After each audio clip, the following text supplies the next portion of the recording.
Цаана уу Facebook page дээр төлбөртэй сурчлагаа хийх ээлжид хичээл минь хүрэхэд бэлэн боллоо. За энэ удаагийн хичээлээ бид бүхэн spending limit буюу Facebook дээр төлбөртэй сурчлагаа хийх сурчлагааныхаа хязгаарыг хэрхэн тохируулах вэ гэдэг талаар үзнэ. За spending limit гэдэг маань өөрөөр хэлбэл өөрийнхөө төсвөө хянах нэг боломж гэсэн үг. Тухайн хязгаараас хэтэрсэн тохиолдолд таны сурчлагаа зогсох юм уу?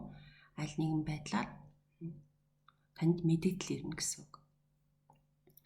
За Facebook дээр spending limit-ийг тогтоож өгөхийн ач холбогдол бол олон давуу талтай байгаа. Нэгдүгээр та төлбөрийн өрөнд орохгүй байх. Хоёрдугаар ямар нэгэн байдлаар Visa картныхаа мэдээллийг алдах ч гэдэг юм уу, профайлаараа дамжуулаад пэйжээ хакертуулах ч гэдэг юм уу, тэр тохиолдол яах вэ гэхээр эхний удаад таны хэмжээний өрөнд орохоос сэргийлж байгаа нэг арга хэмжээ гэсэн үг. За магадгүй хакерцсан тохиолдолд тухайн хүн spending limit-ийн хязгаарыг өөрчилж төлбөртэй сурчлагаа хийх болохыг өгөөсөх боломжтой. За тэгээд нөгөө талаасаа бас өөрийнхөө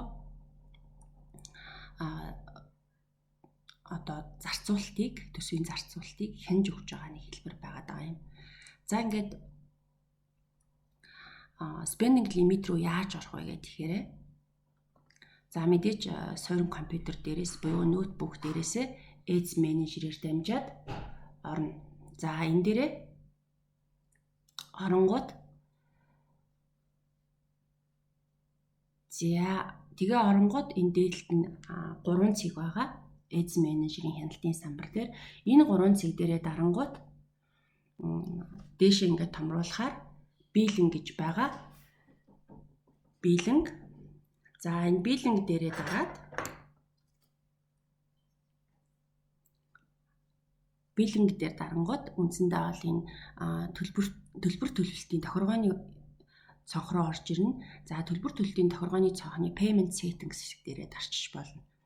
За Payment Settings хэсэг дээр дарангууд үндсэндээ төлбөр төлөлтийн тохиргооны цонх гарч ирж байгаа.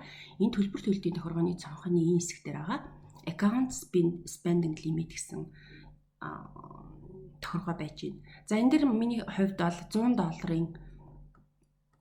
тохиргоог хийж өгсөн байна. $100 лимитийг хийж өгсөн. За энэ лимитээ би өөрчилж болно. Reset хийгээд, эсвэл change хийгээд, за эсвэл лимит тогтоохгүй байж болно.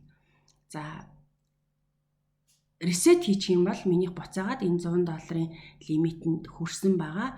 Энэ $11 лимит мэн тийг болчихно гэсэн үг. Өөрөөр хэл 0-оос ахилж тоолно.